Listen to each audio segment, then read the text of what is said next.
Olivia Mitchell stepped off the transport shuttle and looked up at the massive space station that would be her home for the next 3 years. The Galactic Confederation Military Academy loomed against the backdrop of stars, its metal surface gleaming in the light of the nearby sun. Olivia took a deep breath, adjusting the weight of her bag on her shoulder. She was the first human ever accepted into the Academy's elite training program, and she knew many eyes would be watching her. 4 other humans stood nearby: Paul, Harris, Diane Miller, Samuel Wright, and Natalie Foster. They were all chosen from Earth's best military programs, but even they seemed small compared to the alien cadets filing into the station. A group of tall, blue-skinned cadets with 4 arms each walked past, followed by reptilian beings with scales that shifted colors as they moved. They all look so ... Prepared, Diane whispered, her eyes wide as a 9-foot-tall creature with rocky skin stomped past them. We belong here just as much as they do, Olivia replied, straightening her back. Earth may be new to the Confederation, but humans have been fighting and surviving since we first walked upright. A sharp buzzing sound filled the air, and all the cadets froze. A 7-foot-tall insect-like alien stepped into the docking bay. Its body was covered in hard, green-black armor, with 4 arms ending in claw-like hands. Its head featured large, compound eyes and clicking mandibles. That's Drill Instructor Klozak, Samuel murmured. I read about the Vrikians during our briefing. They're considered the best warriors in 3 star systems. Klozak's compound eyes scanned the new arrivals, pausing briefly on the human group. The translator device on Olivia's collar processed the strange clicking sounds the instructor made. Welcome to the Galactic Confederation Military Academy. I am Senior Drill Instructor Klozak. You are here because your species has joined our alliance. You are not here because you have proven yourselves worthy. The instructor walked slowly between the rows of new cadets. Many of you will fail. Some of you will leave. By the end of your training, only the best will earn the right to defend the Confederation against its enemies. When Klozak reached the humans, he stopped. His mandibles clicked rapidly in what Olivia guessed was amusement or possibly disgust. Humans, the instructor said, the translator making the word sound like a curse. Your species has barely mastered space travel, yet you believe you can stand alongside races that have been traveling between stars for thousands of years? Olivia kept her eyes forward, her face neutral despite the insult. She had expected this. Humans were newcomers to the galactic community, and many species viewed them as primitive or weak. The first week of training proved brutally difficult. The station's gravity was set slightly higher than Earth's, making every movement a struggle. The air contained different gas mixtures that left the humans constantly short of breath. The food was bland and strange, designed to provide nutrition for dozens of different species, but worst of all was the daily physical training. Obstacle courses that would challenge Olympic athletes on Earth were considered basic here. Alien cadets with natural advantages, extra limbs, enhanced strength, the ability to climb walls, completed them with ease while the humans struggled. Mitchell, your species claims to have warriors, yet you move like a dying animal? Klozak shouted as Olivia pulled herself through a mud pit during their 5th day of training. The alien instructor seemed to take special pleasure in pointing out human weaknesses. That night, Olivia sat with her fellow humans in their small shared quarters. Paul had bruises covering his arms. Natalie could barely stand after the days. Exercises. Maybe they're right, Samuel said quietly. Maybe we don't belong here. No, Olivia said firmly. We just need to adapt. Humans have always adapted. It's what we do best. She pulled out her tablet and began studying the physical structure of the various alien species in their class, paying special attention to the Vrikians like Klozak. If she was going to survive this academy, she needed to understand her instructors and fellow cadets better than they understood themselves. During the 2nd week, something unexpected happened. Olivia was struggling to complete a climbing exercise when a 4-armed cadet with shimmering skin reached down to help her. You show determination, the alien said as Olivia caught her breath at the top of the wall. I am Zevrax of the Acaridian people. Olivia Mitchell, Earth, thanks for the help. Zevrax tilted his head. The instructor watches you humans closely. He believes your kind will give up soon.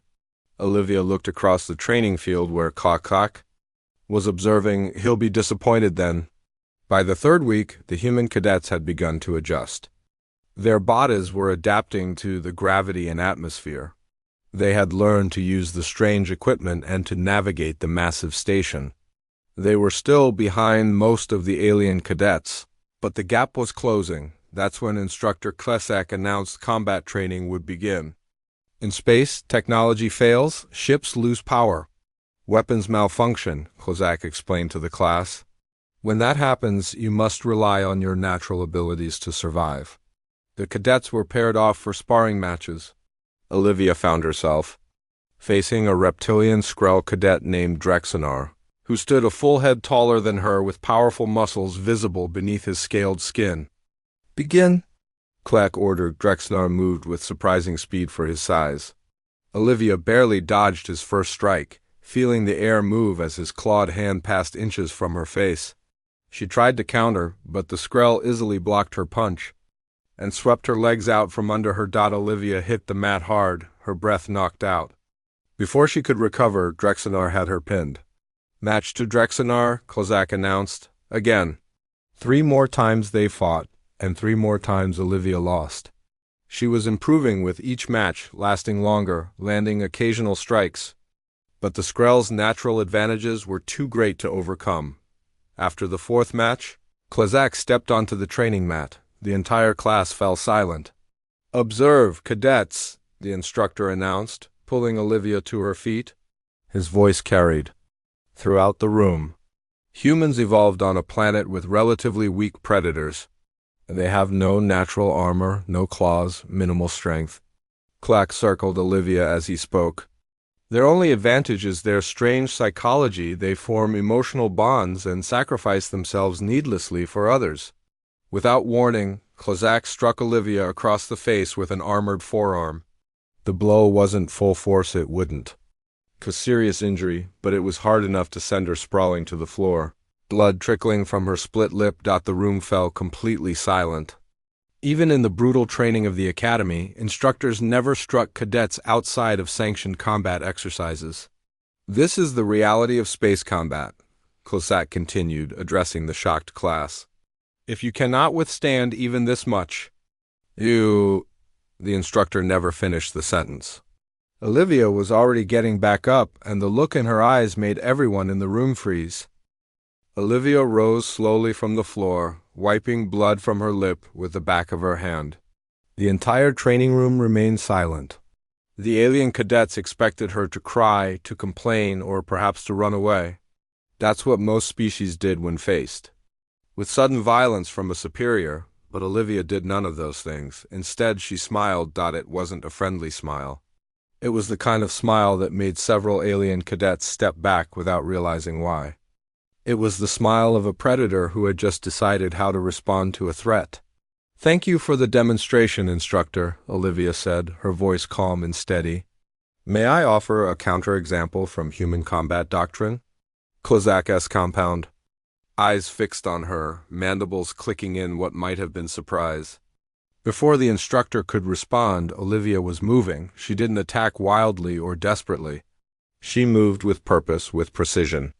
During her late-night study sessions, Olivia had learned about Vrikian anatomy. She knew that despite their imposing armor, Vrikians had weakness points, particularly at the joints where their legs connected to their thorax.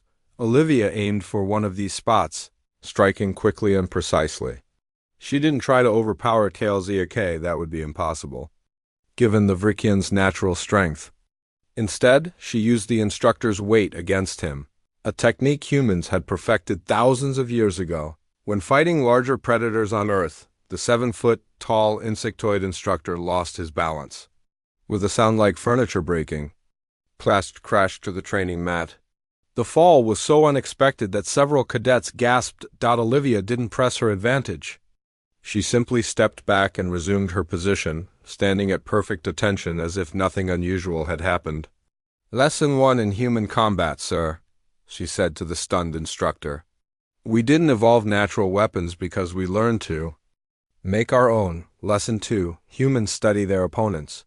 We find weaknesses, we adapt. The training room remained absolutely silent. No one moved, no one spoke. Every alien cadet stared at the human female who had just taken down the most feared instructor in the academy. Slowly, Clack rose to his feet. His compound eyes never left Olivia.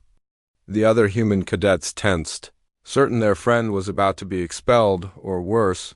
Then the Vrickian made a strange sound, a rapid clicking that the translator devices couldn't immediately process. It took everyone a moment to realize. Kozak was laughing. Well demonstrated, Cadet Mitchell, the instructor said, mandibles still clicking with amusement. Perhaps now would be an appropriate time to explain why humans were invited to join the academy this cycle. Kozak pressed a button on his wrist device. The center of the training room lit up with a holographic display showing various battle scenes from across the galaxy.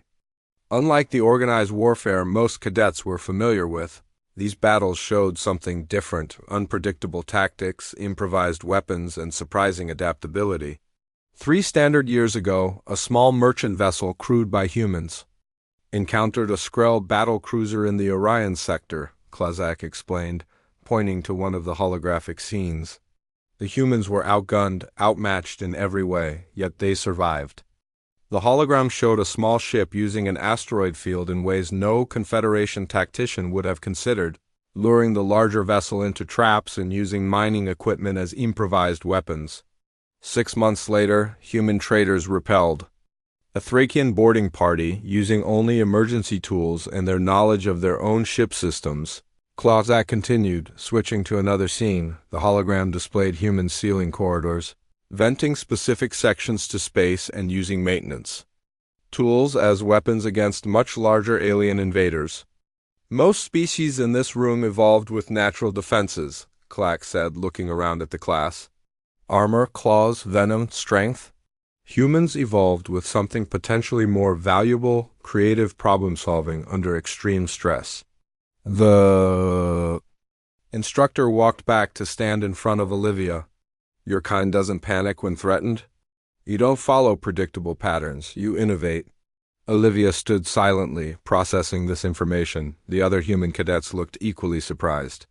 I didn't strike you because I thought you were weak, Cadet Mitchell, Kozak said.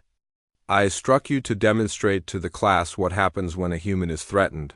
Your response was ... educational.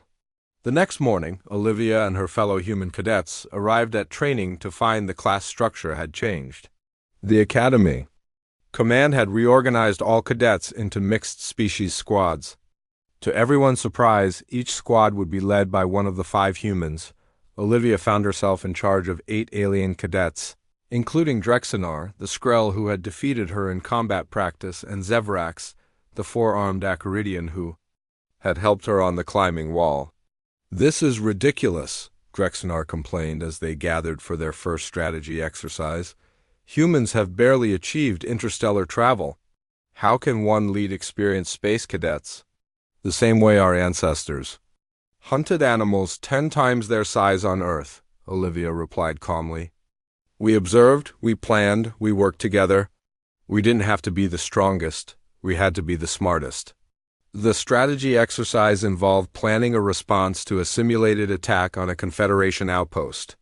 Each squad had to develop a defense plan using limited resources. Most alien-led squads approached the problem in conventional ways, focusing on setting up defensive positions and following standard protocols.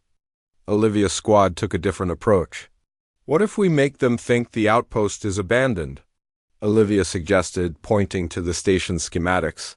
We shut down all non-essential systems, hide our life signs, and set up an ambush when they board. Zevrax tilted his head.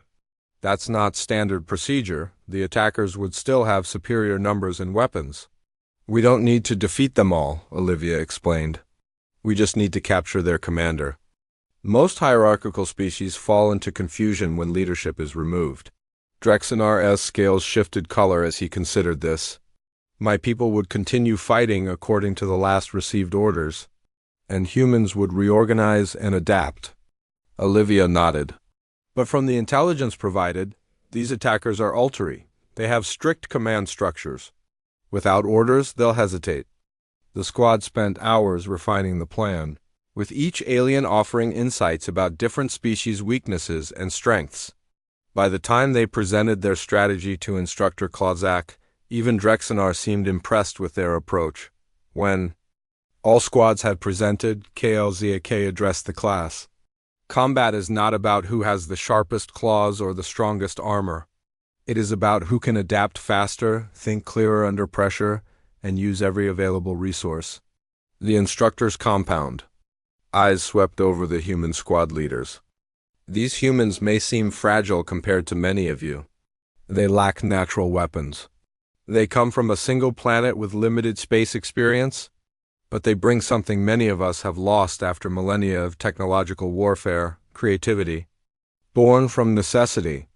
Olivia caught the eyes of her fellow human cadets across the room. For the first time since arriving at the academy, she felt they might truly belong here. Not because they could match the physical abilities of the other species, but because they brought something unique: the human perspective. That night, as Olivia studied in her quarters, she received a message from Instructor Kotsak. Tomorrow's exercise, ship-to-ship boarding action.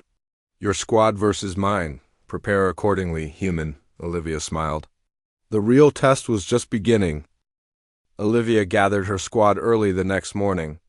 The ship-to-ship boarding exercise would be their biggest challenge yet. She looked at the 8 alien cadets now under her command. They were still uncertain about following a human, but after yesterday's strategy session, they at least seemed willing to listen. Instructor Kakak will be leading the defending team, Olivia explained, bringing up the simulation details on the large screen. We need to board their vessel, reach the command center, and capture it. The instructor knows all standard boarding tactics, said Zevrax, his forearms moving in a nervous pattern. He's been teaching them for 20 cycles. Drexenar nodded, his reptilian scales shifting to a darker shade. And he'll expect us to use human unpredictability. He's studied your species now, Olivia smiled. Then we'll have to be unpredictable in a way he won't expect. Let's look at the ship layout. The screen showed a standard Confederation cruiser design. Most boarding actions would target the main airlocks or the cargo bay. These would be the most heavily defended areas. What about the maintenance tubes? Asked a small, fuzzy cadet named Lith. Her species, the Morions, worked primarily as engineers throughout the Confederation. They're narrow, but most ships have them running throughout the hull for repair access. Olivia zoomed in on the ship schematics. Good thinking, Lith, but Klozak will expect us to try the maintenance tubes too. They're a common alternative entry point. The squad fell silent, each member trying to think of a solution. Then Drexenar spoke up, surprising everyone. What about creating our own entry point? He suggested. Olivia looked at him. What do you mean? My species evolved as burrowers, Drexenar explained. Our claws can cut through most standard hull materials given enough time. Not quickly enough for a real combat situation, but perhaps fast enough for this exercise. Olivia's eyes lit up. That's brilliant. The simulation will allow for this since it's a natural ability, not an added weapon. She looked at the schematics again. If we could cut through here, near the environmental control section, we'd be only 2 decks away from the command center. Zevrax studied the location. That area will have minimal defenses. No one expects an attack through solid hull plating. The plan began to take shape. They would use the ship's external maintenance drones as cover to reach the hull undetected. Drexenar would cut a small entry point. Then, instead of fighting their way to the command center, they would use the environmental systems to their advantage. Lith, can you access the ship's atmospheric controls from that section? Olivia asked. The fuzzy engineer nodded. Yes, but what good will that do? We can't vent the air. The exercise rules prevent lethal tactics. We don't need to vent the air, Olivia explained. We just need to adjust it. The squad spent the next hour refining their plan. By the time they headed to the simulation chamber, even the most doubtful members seemed excited to try their unconventional approach, the exercise. began with both teams entering their respective simulation pods. Olivia's squad took control of a standard boarding shuttle, while Klaxak's defenders manned the cruiser. Virtual reality technology would make the experience seem completely real. "Remember," Olivia told her team as they prepared to launch, "the instructor expects us to be unpredictable. But he expects human unpredictability, wild, aggressive tactics. Instead, we're going to be methodical and patient." The boarding shuttle launched from the simulated hangar bay. Instead of heading straight for the cruiser, they took a longer route, hiding behind debris and using minimal power to avoid detection. "Approaching target ship," Zevrix reported from the pilot's seat. "No signs they've detected us." They positioned themselves near one of the external maintenance drone ports. Using the shuttle's robotic arm, they captured one of the drones and reprogrammed it to provide sensor cover as they approached the hull. "Beginning cutting procedure," Drexinar said as he donned his spacesuit. "This will take approximately 7 minutes." While Drexinar worked on creating their entry point, the rest of the squad prepared for the next phase. Lith reviewed the environmental system controls, while the others checked their simulation weapons. "Entry complete," Drexinar announced finally. "Opening is small but sufficient." One by one, they squeezed through the narrow hole Drexinar had created. They found themselves in a maintenance area between the outer and inner hull, a space rarely accessed except for repairs. "Life support controls are this way," Lith whispered. Leading them through the cramped space, they reached a small control panel. Lith's small fingers moved quickly over the interface. "I have access. What settings should I change?" Olivia smiled. "Increase carbon dioxide levels in all areas except the command center. Not enough to be dangerous, just enough to make them sluggish and less alert." "Clever," Zevrex commented. "My species becomes notably slower when carbon dioxide levels rise even slightly." "Most species do," Olivia said. "It's a basic biological response. Even Instructor Kakas Vrikians will be affected." They waited 5 minutes for the atmospheric changes to take effect. Meanwhile, Klaxak's defense team remained alert at the main entry points, unaware that the attackers were already inside their ship and changing the environment around them. "Now we move," Olivia said finally. "Straight to the command center. Anyone we encounter will be operating below their normal capacity." They moved through the ship's service corridors, avoiding main passages. When they did encounter defenders, the affected atmosphere gave Olivia's team the advantage. The defenders' reactions were slower, their aim less precise. As they approached the command center, they found Klogzak himself guarding the entrance with 4 other cadets. The Vrikian instructor's mandibles were clicking rapidly, a sign that he was trying to fight the effects of the altered atmosphere. "Interesting tactic, Cadet Mitchell," Klozak said, raising his simulation weapon, "but not enough to overcome direct opposition." Olivia nodded to Zeverax, who activated a small device they had prepared. The lights in the corridor suddenly flashed in a specific pattern, one that Olivia had learned affected Vrikian vision temporarily. Kalusak's compound eyes couldn't adjust quickly enough. In that moment of disorientation, Olivia's team moved. They disabled the defending cadets with practiced efficiency and surrounded the instructor. "Command center secured," Olivia announced as the last defender lowered their weapon. "Exercise complete." The simulation ended. The virtual environment faded away, leaving them back in the Academy's training pods. Instructor Klozak stepped out of his pod and approached Olivia's team. "Creating your own entry point. Manipulating environmental systems. Using species-specific weaknesses," the instructor listed. "Not the chaotic human tactics I expected." "With respect, sir," Olivia replied. "That's the point. Humans aren't just unpredictable because we're aggressive or desperate.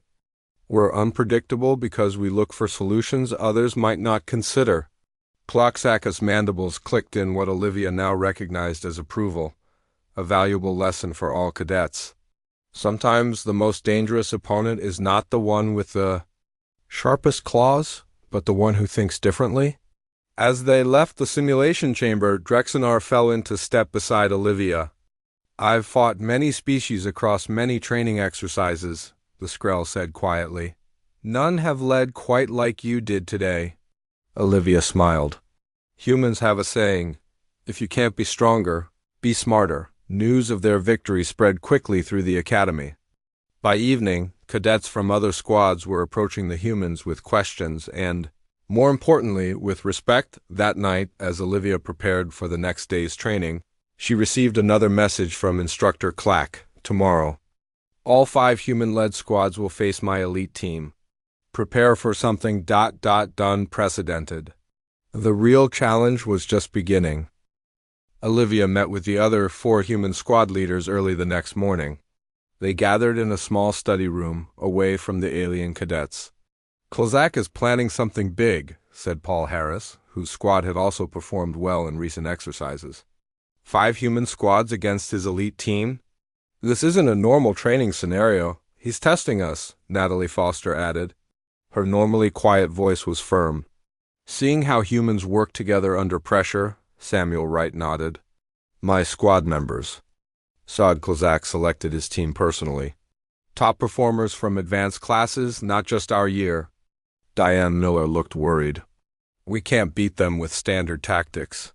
They have more experience, better skills, and they know all our moves from previous exercises. Olivia thought for a moment. Then we need to coordinate. Not just within our squads, but between them. That's something the Confederation military rarely does, truly flexible cooperation between units. The 5 humans spent the next hour sharing information about their squad members' abilities and developing a joint strategy. When they finally headed to the briefing room, they had a plan that none of them would have created alone. Instructor Kleck waited with 20 alien cadets, his elite team. They stood tall and confident, representing the best warriors from a dozen different species. Some had natural armor stronger than any human-made material. Others had evolved senses that could detect enemies from hundreds of meters away. Had years more training than the human cadets. Today's exercise, Clack announced, will test your ability to function under extreme pressure. Your 5 squads must defend a research station against my strike force. We will have superior numbers, superior equipment, and superior knowledge of the station layout. The alien instructor's mandibles clicked in what might have been amusement. You will have 30 minutes to prepare your defenses before we begin our attack. The exercise ends when either all defenders are eliminated or the attackers are repelled. The simulation began. Olivia and the other human squad leaders found themselves on a virtual space station with their team members. The station was large, with multiple levels and numerous entry points, impossible to defend completely with their limited numbers. Everyone remember the plan, Olivia said to the assembled defenders. We're not trying to hold every section. We're creating a trap. They divided into teams based on abilities rather than their original squads. Drexinar and other physically strong cadets began moving equipment to create choke points. Zevrax and those with technical skills accessed the station's systems to prepare special surprises for the attackers. Lith and other small, agile cadets set up observation posts to track the invaders' movements. They'll expect us to make our final stand in the central lab, Paul told his group as they worked. That's standard procedure for defending a research station. But we're not standard, Natalie reminded everyone. We're humans and our allies. As the 30-minute preparation period ended, Olivia gathered the defenders for final instructions. Remember, communication is key. Don't fight on their terms. Make them fight on ours. The attack began precisely as expected. Kozak's forces breached the station at multiple points simultaneously. They moved with practiced efficiency, securing sections quickly and advancing toward the central laboratory, but they found no defenders in their path. They've abandoned the outer sections, one of Kozak M reported, confusion evident in their voice. No resistance at all. In the station's environmental control room, Olivia and Zevrax watched the attackers' movements on monitors. They're following standard clearing procedures, Zevrax noted. Very predictable. Time for Phase 2, Olivia said, activating her communication device. Natalie, they're approaching your position. Begin Operation Ghost Station. Throughout the station, The lights began to flicker. Strange sounds echoed through corridors. Temperature dropped in some sections and rose in others. The station's internal sensors showed phantom readings of defenders where none existed. "They're trying to confuse us with environmental tricks," Kozak told his team. "Maintain formation and continue toward the central lab." But as they approached what should have been their primary objective, they found it completely empty. Number: defenders, no barricades, nothing worth protecting.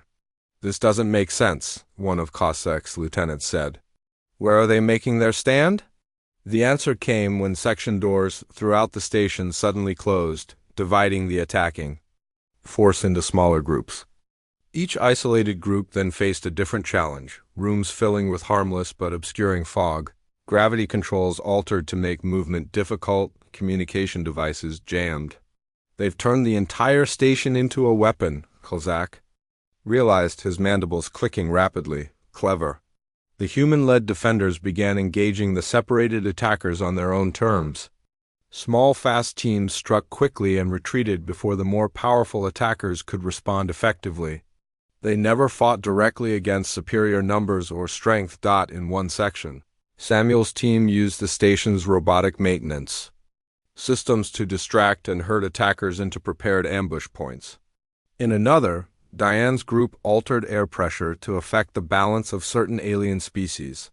Making their natural advantages into disadvantages, Clark fought his way toward the environmental control room, correctly guessing it was the Defender's true command center. But the path was deliberately difficult, with each corridor presenting new obstacles and surprises. When he finally reached the control room with his remaining team members, he found Olivia waiting with just 2 defenders. "Impressive strategy, Cadet Mitchell," the instructor said. "But now you're cornered." Olivia smiled. "Are we? Or are you exactly where we wanted you to be?" The control room's doors sealed shut. The environmental systems began rapidly cycling the atmosphere, creating a disorienting effect specifically calibrated to affect Vrickin biology. Clark struggled to maintain his focus as his compound eyes had difficulty adjusting to the changing light and air composition. "You studied Vrickin weaknesses," Clark said, fighting to stay upright.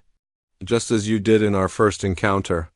"Knowledge is often the best weapon," Olivia replied, "especially when you're facing a physically superior opponent." The simulation ended with Kozak's team unable to complete their objective. When they removed their virtual reality gear, many of the elite cadets looked stunned.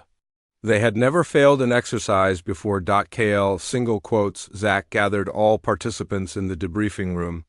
"Today's exercise demonstrates a fundamental principle of Confederation warfare that many have forgotten," the instructor said. "Adaptation overcomes strength. Innovation defeats experience." The instructor looked at the 5 human squad leaders. "These humans have been in our academy for less than 2 months. They have no natural weapons, no evolved defenses. Yet they coordinated 5 diverse squads to defeat an elite team with superior numbers and training." Olivia noticed many of the alien cadets looking at the humans differently now, not with pity or contempt, but with genuine respect. "The Confederation faces threats from beyond our known space," Kozak continued. "Enemies who do not fight according to our established tactics. We need warriors who can think differently, who can adapt quickly, who can turn disadvantages into advantages." The instructor's compound eyes swept across the room. "Perhaps humans are not the fragile creatures we assumed them to be. Perhaps they are exactly what the Confederation needs." That evening, as Olivia sat with her fellow humans in the academy dining hall, alien cadets from across the station came to join them. For the first time, they weren't sitting alone. 3 months passed at the Galactic Confederation Military Academy.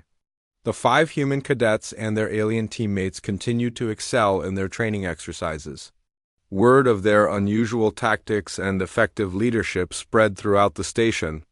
Senior officers began to visit training sessions to observe the humans in action. Olivia sat in the Academy's observation deck, looking out at the stars. Earth was not visible from this distance, But she knew it was out there, a small blue planet that had only recently joined the vast galactic community. Mind if I join you? Drill Instructor Clack asked, approaching her viewing platform. Of course. Not, sir, Olivia replied. Making room for the large Vrickian Clacksack's compound eyes reflected the starlight as he settled beside her. The Confederation High Command has been reviewing the performance reports from this training cycle. Olivia waited, unsure what this meant for her and the other humans.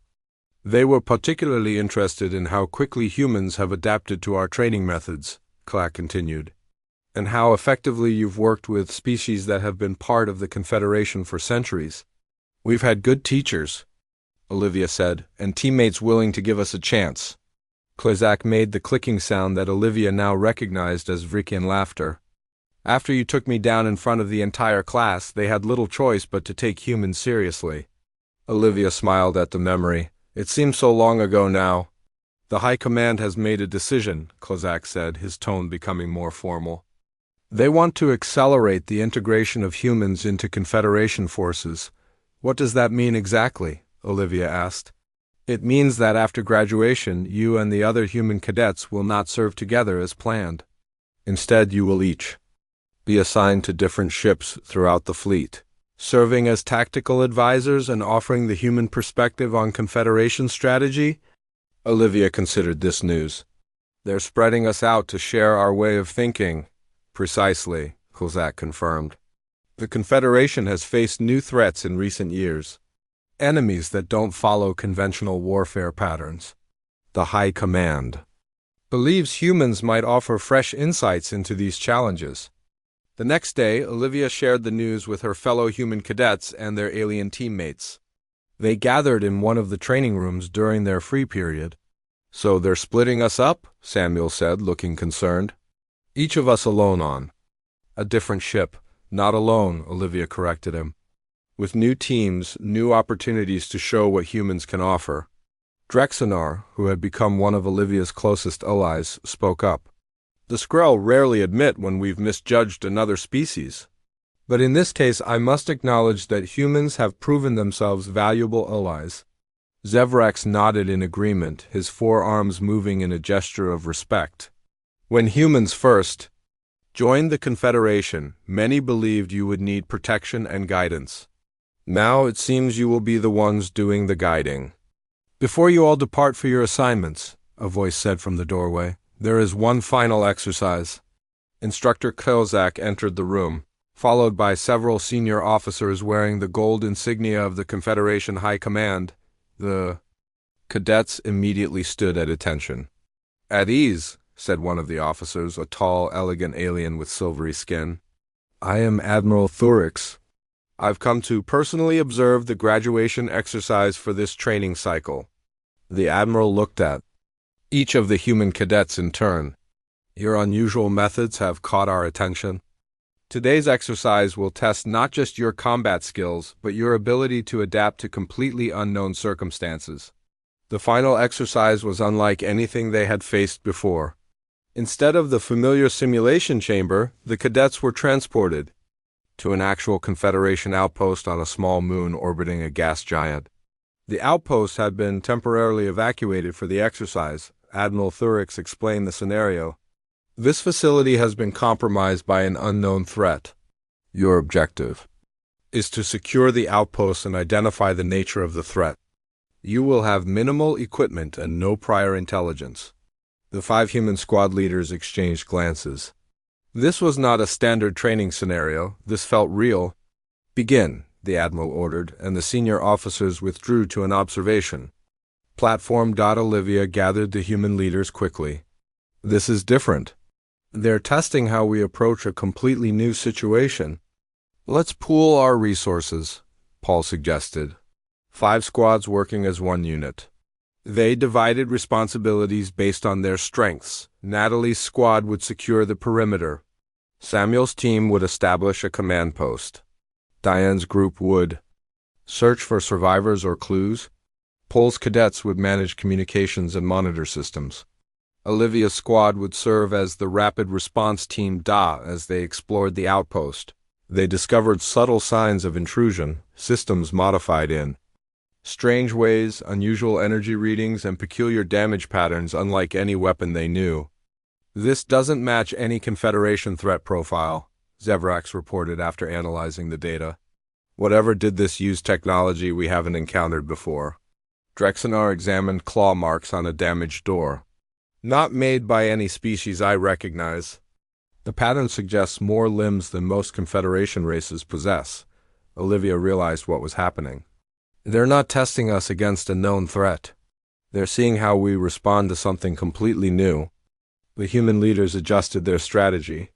Instead of trying to match the threat to existing protocols, they focused on understanding its nature and developing a specific response. They discovered that the unknown intruders were still present, hiding in the outpost maintenance tunnels. Using creative tactics, including repurposing environmental systems, creating makeshift sensors, and setting up ambush points, they managed to contain and neutralize the threat. When the exercise ended, Admiral Thurix gathered all cadets. For debriefing, impressive work, the Admiral said. The scenario you just faced was based on an actual encounter at our borders last year. A new species with technology and biology unlike anything in our records. The original Confederation team took 3 days to resolve the situation. You did it in 3 hours. The Admiral's silvery features formed what might have been a smile. The galaxy is vast, with dangers we cannot predict. The Confederation has relied on established tactics and protocols for too long. We need fresh perspectives, minds that see problems differently. Instructor Kozak stepped forward. When the first human delegates approached the Confederation for membership, many questioned what your species could contribute. You had limited space travel, no natural defenses, and came from a single world. The Verkian instructor's compound eyes moved to Olivia. But when that first human cadet was struck and responded not with fear, but with tactical precision, I began to understand what humans truly offer.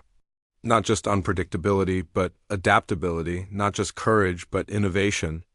Admiral Thurix addressed the assembled cadets one final time. Remember this day. It marks a new approach for Confederation forces, one that values diverse perspectives and unconventional thinking. As the humans prepared for their graduation and new assignments throughout the fleet, Olivia reflected on how much had changed since that first day when Kozak had struck her in front of the class. They had arrived as curiosities, fragile creatures from a death world. They would depart as valued tacticians, bringing humanity's unique perspective to the stars. The galaxy would never be the same.